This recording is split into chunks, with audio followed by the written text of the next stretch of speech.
Hey everyone, welcome back to the channel. In this video, I'm going to show you how to turn off live photos on your iPhone or iPad.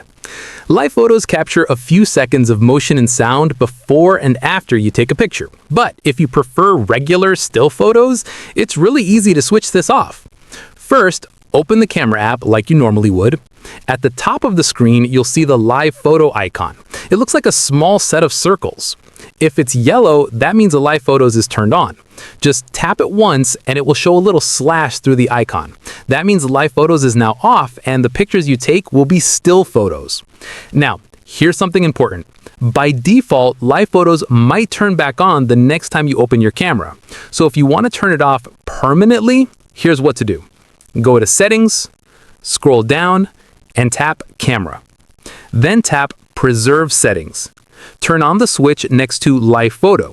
What this does is it makes your camera remember the setting you last used. So if you turned live photos off in the camera app and then turned on Preserve Settings, your camera will keep live photos off every time going forward. And that's it. You now know how to turn off live photos temporarily or permanently so you can take clean still photos anytime you want. If this helped you out, don't forget to like the video, subscribe for more iPhone tips, and let me know what tutorial you'd like to see next. Thanks for watching, and I'll see you in the next one.